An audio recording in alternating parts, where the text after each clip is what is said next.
रमेश एक छोटे से गांव में अपनी मां के साथ रहता था। बचपन में ही पिता की मृत्यु हो जाने के कारण परिवार की आर्थिक स्थिति बड़ी दयनीय थी। रमेश की मां कुछ पढ़ी लिखी जरूर थी, लेकिन उतनी पढ़ाई से नौकरी कहाँ मिलने वाली थी। सो दूसरे के घर का काम काज कर और सिलाई बुनाई का काम करके किसी तरह अपने बच्चे को पढ़ा लिखा रही थी।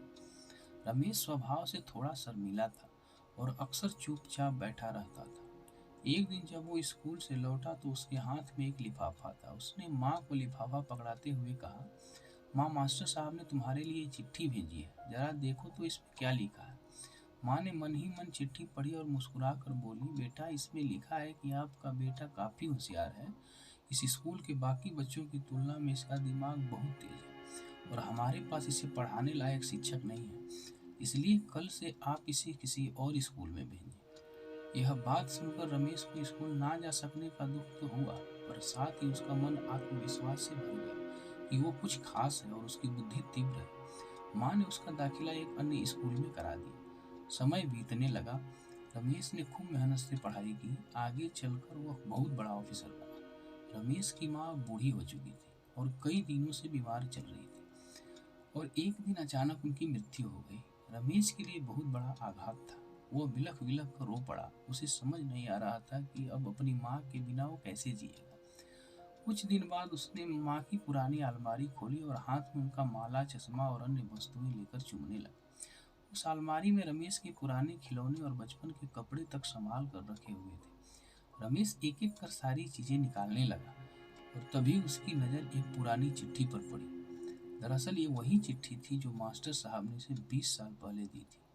नम आंखों से रमेश उसे पढ़ने लगा। आदरणीय अभिभावक, आपको बताते हुए हमें अफसोस हो रहा है कि आपका बेटा रमेश पढ़ाई में बेहद कमजोर है और खेल कूद में भी भाग नहीं लेता है। जान पड़ता है कि उम्र के हिसाब से रमेश की बुद्धि विकसित नहीं हो पाई है, अतः हम इसे अपने विद्यालय में पढ़ाने में असमर्थ हैं। आपसे निवेदन है कि रमेश का दाखिला किसी मंद बुद्धि विद्यालय में कराएं अथवा खुद घर पर रखकर इसे पढ़ाएं। प्रिंसिपल। चिट्ठी को पढ़ते ही रमेश की आंखें खुली की खुली सी रह गई। रमेश सोचने लगा कि माँ ने उससे झूठ क्यों बोला था, परंतु उसे इस बात को समझते देर न लगी कि माँ ने उसका आत्मविश्वास बढ़ाने के लिए झूठ बोला था, ताकि इस चिट्ठी में लिखी बातों का असर उसके बेटे पर ना पड़े। रमेश जानता था कि भले अब उसकी माँ इस दुनिया में नहीं रही, पर वो जहाँ भी रहे उनकी ममता, उनका आशीर्वाद सदा उस पर बना रहेगा।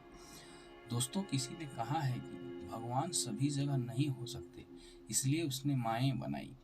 माँ से बढ़कर त्याग और तपस्या की मूर्त भला और कौन हो सकता है। हम पढ़ लिख लें, बड़े होकर कुछ बन जाएं, इसके लिए वो चुपचाप ना जाने कितनी कुर्बानियां देती है। अपनी जरूरतें मार कर हमारे शौक पूरा करती है। यहाँ तक कि संतान बुरा व्यवहार करे तो भी माँ उसका भला ही सोचती है। सचमुच माँ जैसा कोई नहीं हो सकता। तो दोस्तों, कैसी लगी आज की ये कहानी कमेंट में ज़रूर बताएं। वीडियो को लाइक करके चैनल को सब्सक्राइब कर लीजिए ताकि इसी प्रकार की वीडियो आपको तुरंत मिले। धन्यवाद।